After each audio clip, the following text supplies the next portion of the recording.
안녕하세요. 저는 그 무섭다는 사춘기가 시작된 딸아이를 홀로 키우는 엄마입니다.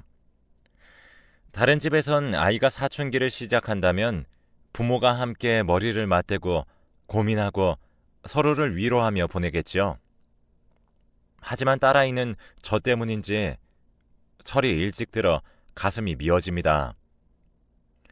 저와 같은 아픔을 주고 싶지 않고 아름다운 세상만 알려주고 싶은데 제가 잘하고 있는 건지 너무 답답한 마음에 이렇게 사연을 보냅니다. 제가 어렸을 때 저희 아버지는 사람 좋아하고 술 좋아하시는 분이셨어요.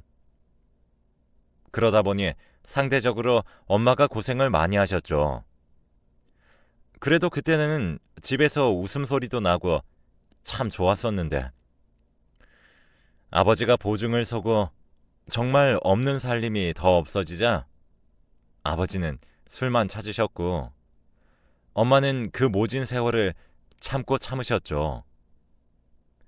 몇 년 동안 빛 한 줄기 없는 시간들을 보내면서 저도 아르바이트를 하며 엄마와 함께 먹고 살기 위해 노력했고 그 노력들을 알았는지 아파트 청약도 당첨되었습니다.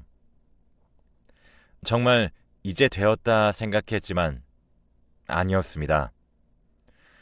아버지가 청약권을 담보로 돈을 빌리셔서 그것마저도 날아갔습니다. 책임감 없는 아버지가 참 미웠습니다. 그날 이후 아버지는 아버지가 생각하셔도 미안했는지 집에만 계셨어요. 처음이었어요. 집에 아버지가 계시는 게 말이죠.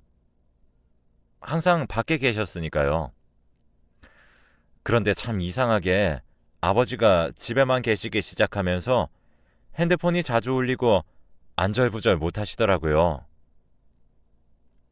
혹시 또? 하는 생각에 무슨 일이 있느냐고 넌지시 물어봤어요. 그랬더니 버럭 소리를 지르시면서 알 거 없다 하시는데 기분이 쎄하더라고요. 또 무슨 사고를 치신 게 분명했죠. 그리고 그 일이 무슨 일인지는 쉽게 알 수 있었어요. 집으로 찾아왔거든요. 너무 황당하게도 아버지에게 두 번째 부인이 있었고 아이도 있다는 거예요. 아버지는 아무 말씀 없으셨고 전 너무 화가 났어요. 대체 어떻게 하면 그렇게 무책임할 수가 있어요? 대체 우리한테 왜 그래요? 엄마하고 저로서는 부족하셨어요? 저 집에서 태어난 아이는 무슨 죄냐고요? 그런데 있죠. 소리쳤던 제 말에 대답을 한 건 집에 찾아온 아주머니였어요. 미안한데 우리 집에서 태어난 아이 너보다 오빠야. 엄마와 결혼하기 전부터 이어온 두 집 살림이더라고요. 그 아주머니가 집에 찾아온 이유는 아버지가 집에도 안 오고 연락도 안 받아서였어요. 아버지는 지금까지 엄마와 제가 힘들게 번 돈을 야금야금 챙겨 그 집에 생활비로 주었고 앞서 청약권을 담보로 돈을 빌렸던 것도 생활비를 주기 위해서였어요. 아니, 그렇게 좋아하면 저희 엄마와 결혼은 왜 한 걸까요? 그렇게 죽고 못 살겠으면 둘이서 행복하게 살면 되는 것 아닌가요? 저는 너무 참을 수 없어 엄마에게 이혼하시라고 했고 그래야 나도 살겠다 했는데 엄마는 이혼만큼은 못 하시겠다고 하시더군요. 그 이후 전 엄마도 아버지도 연락하지 않고 혼자 따로 나와 살았어요. 혼자 사니 매번 새로운 방식으로 사고를 치는 아버지도 없고 옆에서 보기 힘들 정도로 참는 미련한 엄마도 안 보이니 좋았어요. 하지만 평탄하게 살아온 인생이 아니라 그런지 외롭더라고요. 그러던 중 직장에서 지금의 남편을 만나게 되었어요. 남편은 저와 달리 행복한 가정에서 사랑을 듬뿍 받고 커서 그런지 다정한 사람이었어요. 그에 반해 전 상대적으로 우울한 편이었지만 그 사람 덕분에 조금씩 바뀌어 갔어요. 그러다 어느 날 남편이 제가 혼자 있는 게 너무 마음에 쓰인다며 같이 살자고 했고, 이런 사람이라면 아버지와 다르게 나를 품어주고 다정한 사람이라면 함께해도 되겠다는 생각에 동거를 시작했어요. 동거 시작한 지 1년도 되지 않아 지금의 딸아이가 생겼습니다. 아이가 생기자 결혼을 생각했고, 결혼을 허락받으면서부터 제 인생은 또 꼬이기 시작했어요. 시부모님은 아들과 그냥 같이 사는 여자친구였을 때는 한없이 다정하셨고 항상 안쓰럽다고 뭐든 해주셨던 분들인데, 막상 아이가 생겨 결혼을 하겠다고 하니 저런 집에 자신의 아들을 줄 수 없다며 그런 집안에서 자란 저와 어떻게 평생을 살 수 있겠냐면서 제 더러운 팔자 우리 아들이 떠안고 가는 거 절대 두고 볼 수 없다시며 결사 반대하셨죠. 모진 소리 참 많이 들었습니다. 이때 알아봤어야 했는데 후회가 되네요. 남편은 저에게 자신만 믿으라며 자기는 절대 변하지 않는다며 우리가 결혼하고 사는 거고 우리의 가정을 꾸리는 거니까 함께 하자고 해서 혼인신고만 하고 단칸방 월세부터 시작했습니다. 하지만 몇 개월도 못 가 남편은 힘들어 하더군요. 그러던 어느 날은 남편이 진지하게 얘기를 했습니다. 이렇게 좁은 집에서 살다 보니 내가 너무 힘들어서 부모님한테 전화드렸어. 그러니까 부모님은 같이 살자고 그러셨어. 부모님 집으로 가자. 남편이 저와 상의 한마디 없이 시댁으로 들어갈 준비를 다 했지만 그래도 시부모님이 그래도 나를 조금은 인정해 주셨구나 싶었고 시부모님께 잘해야겠다 생각했어요. 그리고 시댁에 들어가서 사는 것이 남편을 위해서도 좋은 일이다 하고 흔쾌히 갔어요. 시댁으로 이사를 한 이후 삼시세끼 밥상을 차리고 설거지를 하고 집안일을 도맡아 하고 몸은 힘들었지만 그래도 이 정도쯤이야 감내할 수 있었어요. 그런데 시부모님은 그게 아니었나 봐요. 어느 날은 청소기를 돌리는데 시어머니가 그러시더라고요. 임산부가 그렇게 집안일을 하면 알아서 유산이 될 법도 한데 즐기다 즐겨. 전 잘못 들은 줄 알고 아무 대꾸도 안 하고 묵묵히 청소를 하는데 뒤이어 어머니의 말씀에 얼음장이 되었고 단순히 허락해서 집에 오라고 하신 게 아니구나 느꼈어요. 어머니께선 뱃속의 그 아이도 널 닮아 아주 끈질긴가 보구나 라고 하시곤 방으로 들어가셨거든요. 그날 퇴근한 남편에게 말을 할까 고민하다 그래도 내 편이라고 했고 뱃속의 아이 아빠니 얘기를 하자 싶어 시어머니와의 일을 말했더니 남편은 씩씩대며 어머니께 대들었어요. 그랬더니 어머니께선 눈물바람으로 우시면서 드라마 보면서 혼잣말도 못하니? 어떻게 내가 아무리 내가 마음에 안 드는 며느리를 봤다고 뱃속의 아이한테 그런 말을 했겠니? 넌 엄마를 그렇게 모르니? 아들 자식 키워봤자 쓸모가 없다더니 애도 너무하는구나 하시더라고요. 이 한마디에 남편이 수그러들며 오해가 있었나 봐. 엄마, 죄송해요. 하며 저에게 당신이 너무 예민해서 그랬나 봐. 하더라고요. 전 어머니께 곧장 사과드렸고 어머니께선 괜찮다고 임신 중에 예민해지면 오해할 수 있다며 잘 지내보자고 하셨어요. 내가 너무 큰 오해를 했다고 자책하며 밤을 새웠고 아침이 밝자마자 어머니가 좋아하시는 것들로 밥상을 차려 어제의 일은 없었다는 듯 잘 넘어갔죠. 하지만 남편이 출근하면서부터는 집안의 분위기, 공기가 달라졌어요.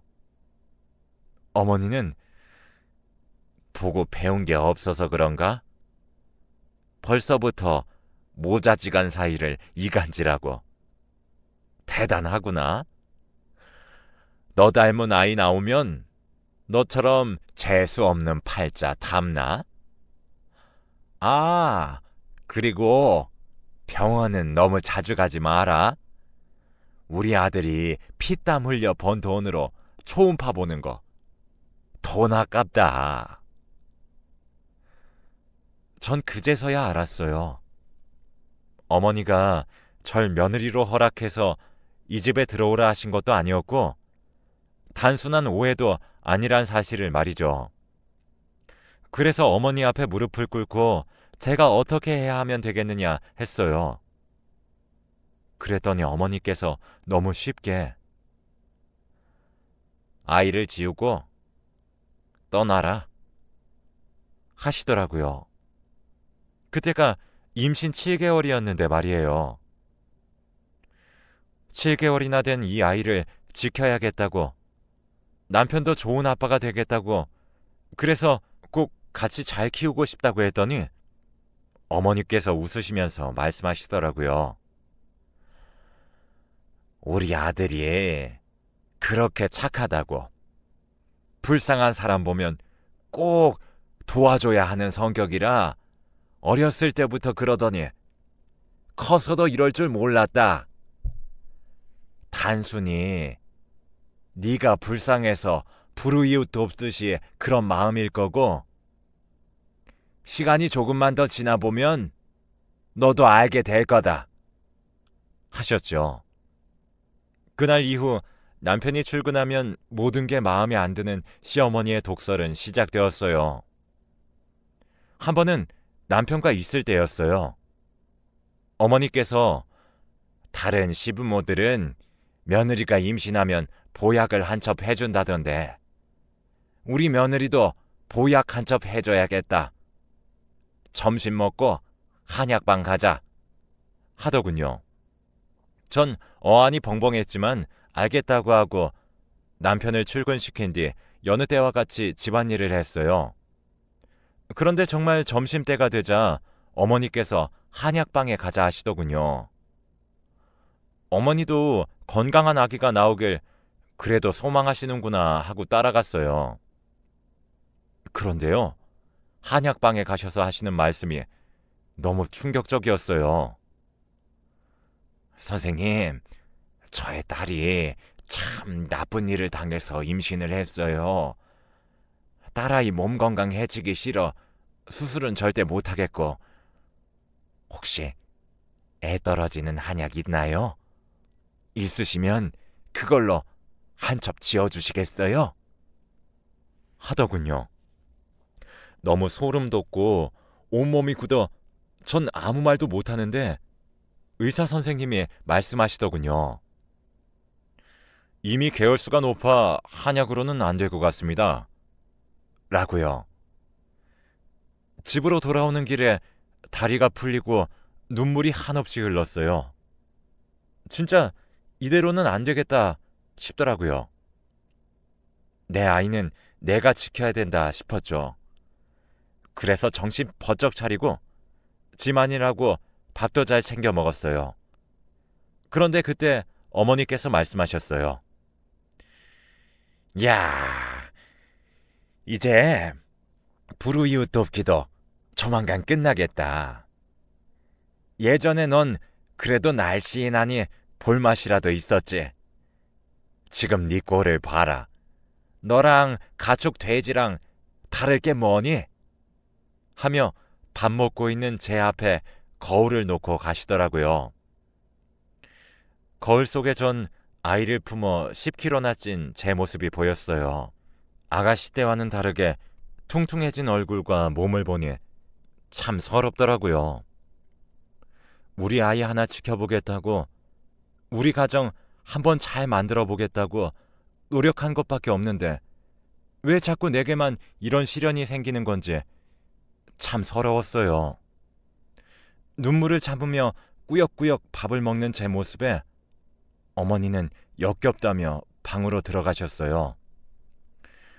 저도 더 이상은 안 될 것 같아 남편에게 말하기로 했죠. 그런데 남편은 자격지심이냐 과대망상이냐 하더군요. 우리 엄마가 그럴 리 없지 않냐고 저를 되려 몰아세우더군요. 내 편이라 생각했는데 아니었던 거죠. 그냥 계속 어머니 아들이었던 거죠. 그러다 어느 날이었습니다. 남편의 제일 친한 친구가 불의의 사고를 당해 죽었다는 소식이 들렸고, 남편은 자다 말고 망연자실하며 장례식장에 가야겠다고 했어요. 사실 마음 같아서는 남편에게 출산일도 얼마 안 남았으니까 보내고 싶지가 않았어요. 하지만 남편에게 가장 소중한 친구란 사실을 제가 알고 있었기 때문에 차마 그런 말은 못하겠더라고요. 그래서 잘 보내주고 오라는 말만 해주었습니다. 회사에 휴가까지 쓴 남편은 3일 내내 장례식장에 있다 왔고, 돌아온 남편은 많이 초췌해져 있었어요. 저는 말없이 남편을 안아주며 달래주었어요. 그 다음날 전 산부인과 진료가 있어 잠시 나갔다 돌아왔어요. 그런데 집에 오니 남편이 화가 잔뜩 나 있더군요. 왜 그러냐 물었는데 들려오는 대답이 아주 가관이더라고요. 방에 혼자 있었는데 어머님이 방에 들어오셔서 괜찮냐고 물어보더랍니다. 괜찮다 대답했는데 어머니가 그러셨다고 하더라고요. 아내한테도 위로받지 못했을 텐데 엄마한테라도 기대렴. 그 말에 의아해진 남편이 왜 그렇게 말씀하시냐 물었대요. 그랬더니 말이죠. 어머니께서 남편이 장례식 간 날부터 임신한 와이프가 집에 있고 출산일도 얼마 안 남았는데 장례식 가는 게 말이 되냐며 제가 온갖 히스테리를 부렸다고 합니다. 어머니가 아들을 잘못 키워서 지금 와이프보다 친구가 중요하다고 간 것 아니냐면서 당장 남편을 집으로 부르시라고 행패를 부렸다고 했다더군요. 진짜 미친 것 같지 않나요? 당연히 아니라고 전 부정했어요. 그런데 남편은 믿질 않더군요. 너무 서운해서 왜 내 말을 믿어주지 않는 거냐며 울부짖었어요. 그랬더니 남편은 녹음 파일을 들었다고 합니다. 사실 남편이 장례식장에 간 날 어머니께서 저에게 물어보셨어요. 출산일도 얼마 안 남았는데 네가 제일 의지하는 우리 아들이 없어서 어쩌니? 그래서 전 그랬죠. 괜찮아요, 어머니. 남편이 일찍 다녀왔으면 좋겠는데 제일 친한 친구니까요. 섭섭해도 괜찮아요. 라고 대화를 나누었는데 그걸 녹음해서 들려주셨더라고요. 그러면서 무슨 말을 어떻게 한 것인지 전 천하의 몹쓸 아내가 되어 있었어요. 남편은 녹음 파일이 있으니 절 안 믿었던 거였고요. 너무나도 억울했지만 그 당시 전 제 아이를 위해서 어머니께 했던 것처럼 남편에게도 무릎을 꿇고 빌었어요. 남편마저 안 믿어주니 너무 비참했지만 어쩔 도리가 없더라고요.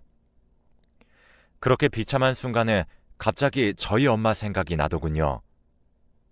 미련하게만 보이던 엄마였는데 이렇게 살 바에는 이혼하라고 했었는데 혹시 엄마도 나처럼 날 지키기 위해 그랬던 것은 아닐까 하는 생각에 너무 힘들었고 후회가 되었어요. 다음날 전 엄마 핸드폰으로 전화를 걸었고 집에서 뛰쳐나온 이후 처음으로 엄마와 만나기로 했어요. 엄마와 집 근처 카페에서 만난 날 남편을 만나게 된 것부터 결혼까지 전부 행복하다고 얘기를 해주었고 엄마는 연신 눈물을 훔쳤습니다. 행복하면 되었다. 네가 좋으면 된 거지. 하셨어요. 그리고선 여태 아무것도 못 해줬으니까 애기 낳으면 엄마가 조리해주겠다 하셨죠. 넌 아무 걱정하지 마라. 아가, 이 엄마가 다 해놓을게. 하시는데 카페에서 주책맞게 목 놓아 울었네요. 엄마와 헤어질 때 제가 조금씩 모아놨던 비상금도 두 손에 쥐어드렸어요. 그리고는 집으로 돌아와 다시 살림을 하는데 시어머니께서 또 한 번 마음의 비수를 꽂으시더라고요. 그 거지 같은 친정도 꼴의 친정이라고. 출산일 다가오니 친정엄마가 생각나나 봐. 제가 할 수 있는 건 참는 것뿐이었죠. 엄마와 얘기했던 대로 시어머니께 말씀드렸습니다.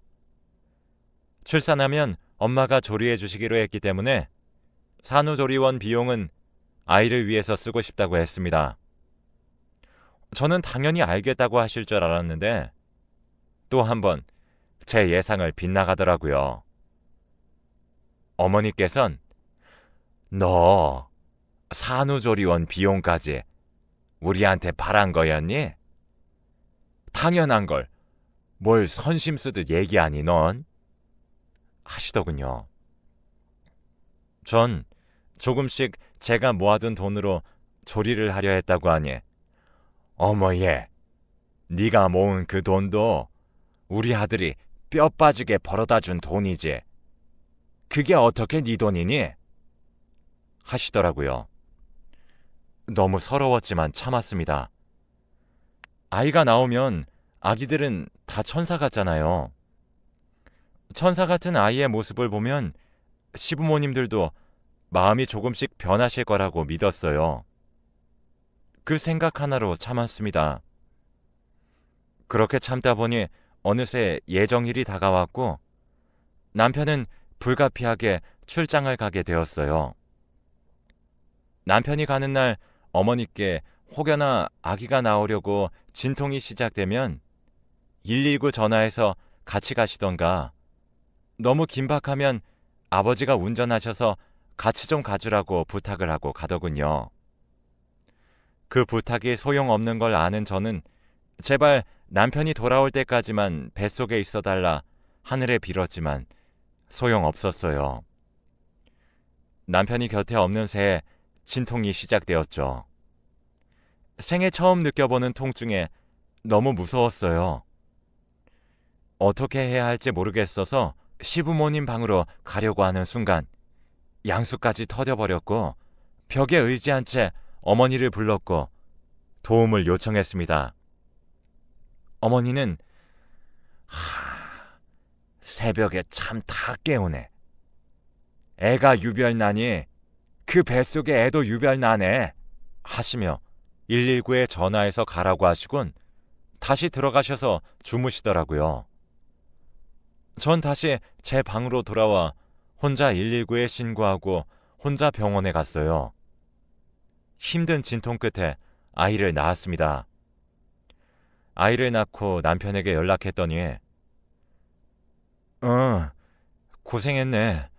그나저나 우리 부모님 놀랬겠다. 엄마는? 하더군요.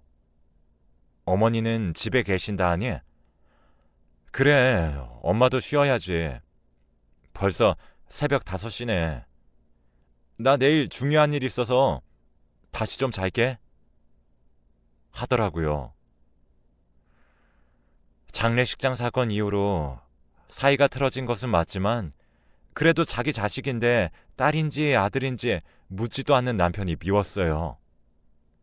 너무 이해가 안 가고 속이 상해 친정 엄마에게 연락했죠. 저희 엄마는 그 시간에도 헐레벌떡 뛰어오셨더라고요. 엄마 얼굴을 보니 참았던 눈물이 절로 나왔어요. 저는 엄마에게 내가 옛날에 그렇게 엄마를 몰아붙여서 미안하고 미련하다고 화를 내서 너무 미안해 엄마 라고 말했어요.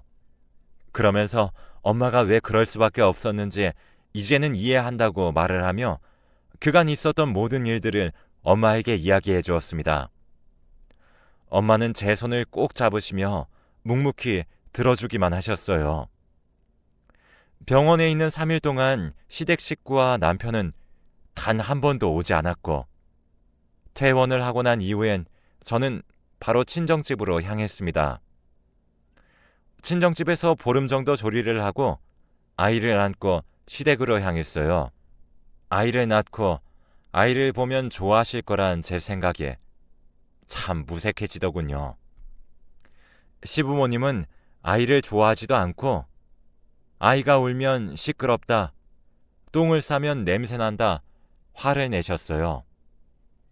저와 아기는 그냥 시댁에 빌붙어 있는 기생충이라는 느낌이 들 정도였어요. 그런 시간들이 지나 아기가 태어난 지 100일이 되던 날이었어요. 얼마 없는 친구들이 아기 100일을 축하한다며 아기 옷이랑 용품들을 선물로 주고 싶다며 저희 집 근처에서 잠시 보자고 하더군요. 하지만 아기를 싫어하는 시어머니가 아기를 봐주실 리 없기 때문에 아기를 두고 나갈 수가 없어 저는 친구들에게 집으로 와달라고 했어요. 친구들에게 주소를 알려주고 어머니께 아기 100일 기념으로 친구들이 선물 주겠다고 온다고 했다고, 금방 차 한 잔씩만 먹겠다고 양해를 구했어요. 어머니도 흔쾌히 알겠다고 하셨죠. 친구들이 도착해 아기를 보며 남편을 닮았네, 저를 닮았네 하며 선물을 건네더라고요. 저는 너무 고맙다며 오랜만에 친구들과의 시간을 보내고 있는데 어머니께서 주스랑 과일을 가지고 오셔서는 우리 며느리 친구들이구나. 친구들은 다 너무 날씬하고 예쁘네. 원래 친구는 끼리끼리 논다던데. 우리 며느리는 무슨 코끼리도 아니고 왜 이렇게 뚱뚱한지 정말 걱정이 된다. 친구들이 우리 아들처럼 불쌍한 사람 못 지나치는 그런 착한 마음씨를 가졌나? 장난이야, 장난. 하시더군요. 저와 있을 때만 그러셨기에 제 친구들 앞에서까지 저를 그렇게 대하실 거라곤 정말 상상도 못했어요.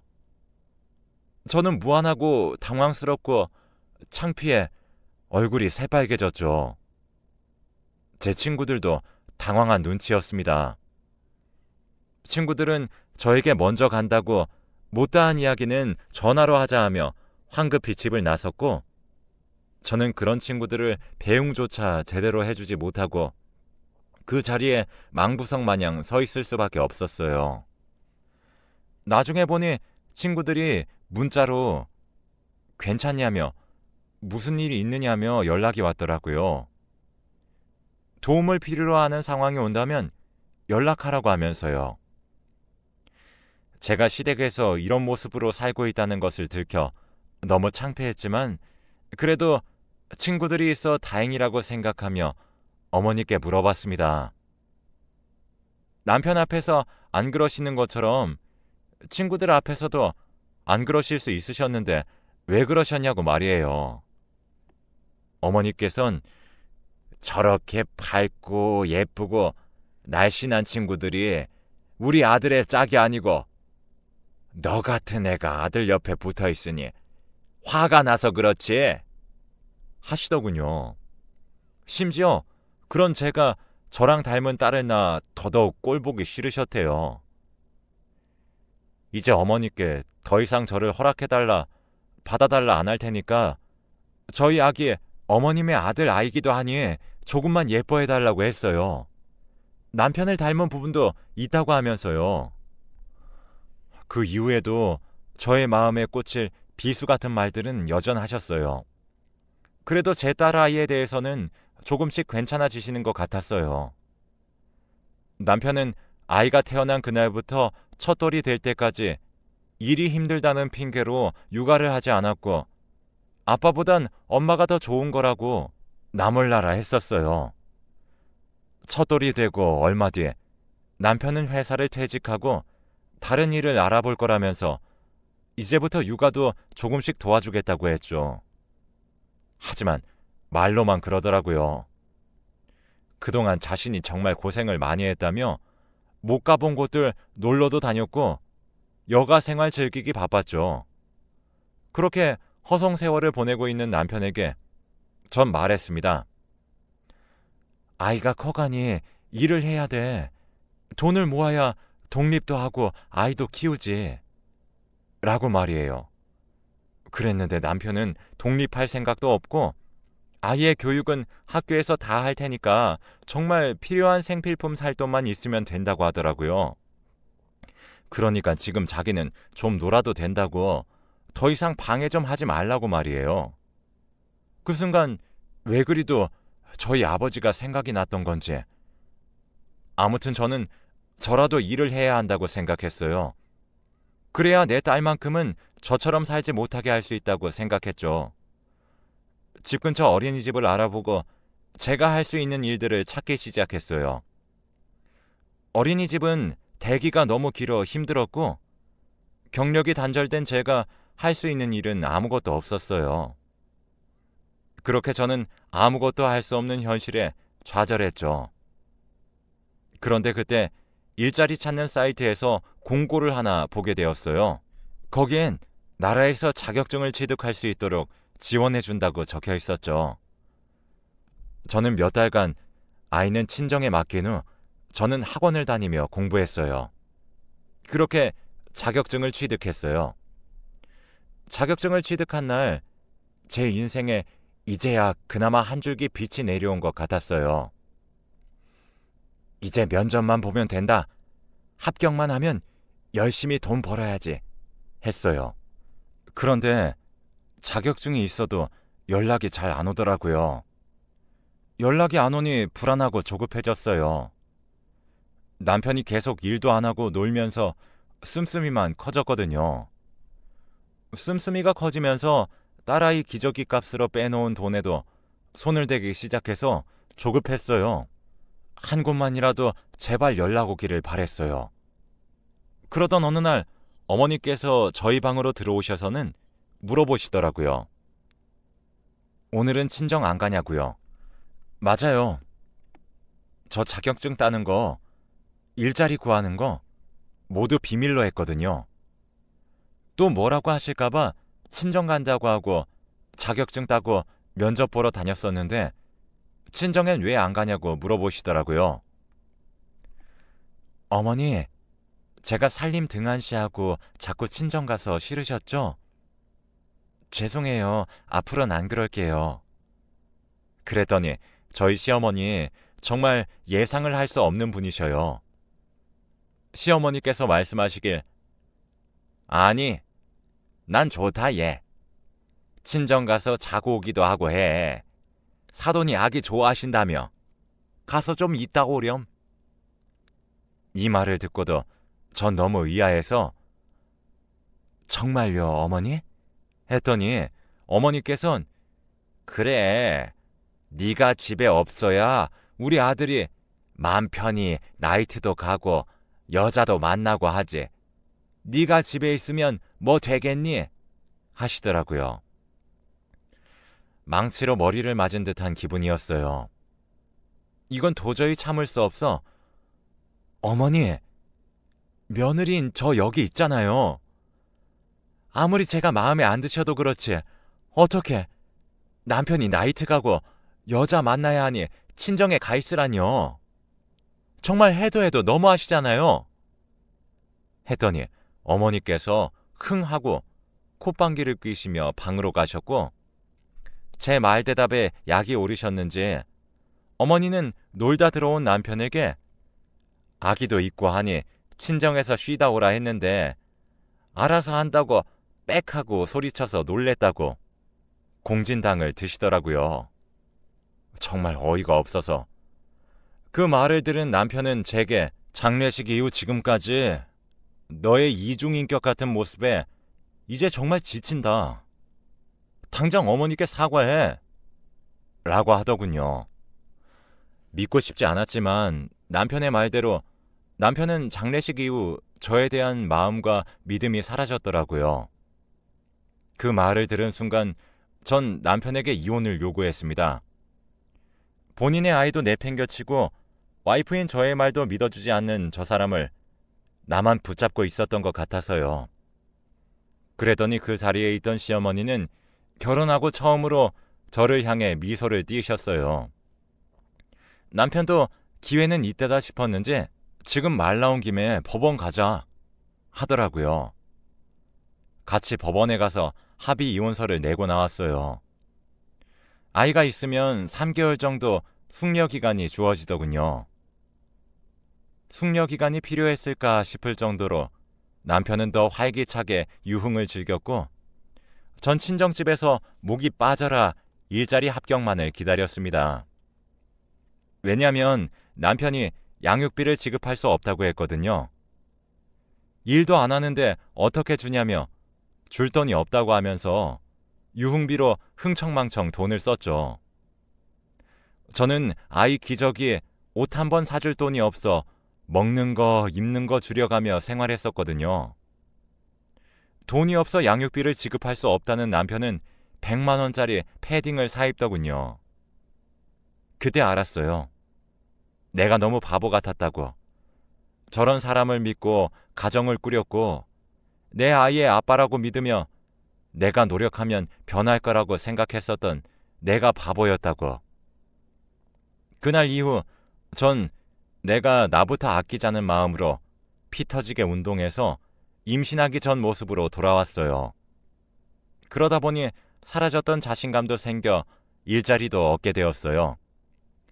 시댁 식구들과의 일들이 떠오르지 않도록 열심히 일했고 저도 딸아이도 어느 정도 자리를 잡아가기 시작했어요.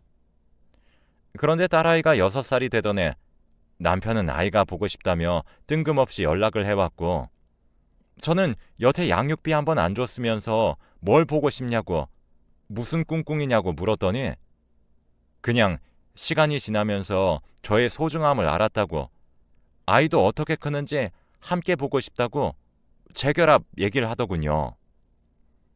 그 말에 약해졌지만 아이에게 아빠는 죽었다고 해둔 터라 어찌할 방법도 없고 다시 한번 휘둘릴 것 같아 전 제안을 거절했어요. 그랬더니 순순히 알겠다고 하면서 연락이 없더라고요. 참 이상했어요. 아니, 무슨 생각인지 무서웠어요. 그리고 일주일 뒤 일하고 있는데 모르는 번호로 연락이 왔어요. 대뜸 저에게 우리 오빠 자꾸 꼬시는 게 너니? 하더라고요. 저는 어리둥절해서 무슨 말씀이냐고 했더니 제 남편과 사귀는 사이고 결혼을 약속했다. 사정이 있어 결혼이 미뤄지고 있는 와중인데 그거 알고 지금 결혼 못하게 꼬시는 거 아니냐더라고요. 이게 무슨 뚱딴지 같은 얘기인지 전 너무 기가 차고 어이가 없어서 제가 왜요? 전 이미 그쪽 오빠랑 이혼해서 관심 없어요. 했더니 거짓말하지 말라며 총각한테 무슨 이혼이냐며 민생 그렇게 살지 말라고 하는데 진짜 어이가 없어서 그 길로 정말 너무 억울해서 회사에 바로 반차를 냈습니다. 그리고 근처 동사무소에 가서 가족관계서, 혼인증명서 등등 뗄 수 있는 것들은 모두 다 떼서 그 여자한테 보내줬어요. 그리고 제가 전화했죠. 사진 보낸 거 보셨냐고 만나서 얘기하자고 그랬더니 알겠다고 하고 나왔더라고요. 궁금하신 거 있으면 물어보시라고 대답해 드리겠다고 했더니 이 서류상에 있는 혼인신고 날짜가 맞는 거냐고 묻더군요. 맞다고 왜 그러시냐 했더니 세상에 남편과 사귄 지 8년 되었대요. 만난 지 10년 되기 전에 결혼하자고 해서 상견례하고 결혼을 준비하고 있는 중인데 계속 이유 없이 날짜를 바꾸는 상황이라 결혼하기 싫은 거냐고, 다른 여자가 생긴 거냐고 묻고 싸우는 와중에 제게 아이가 보고 싶다고 연락을 남긴 문자를 보게 된 것이었죠. 남편에게 캐 물었더니 남편은 저를 스토커처럼 설명했다고 합니다. 그래서 한마디 하려고 전화를 한 거라고 하더군요. 참 기가 막히죠. 사귄 지 8년이라뇨. 제가 시댁에서 그 모진 말들을 듣고 할 때도 남편에게 다른 여자가 있었다는 거잖아요. 제가 아이를 낳으러 갔을 땐 이 여자와 여행을 가 있었던 거고요.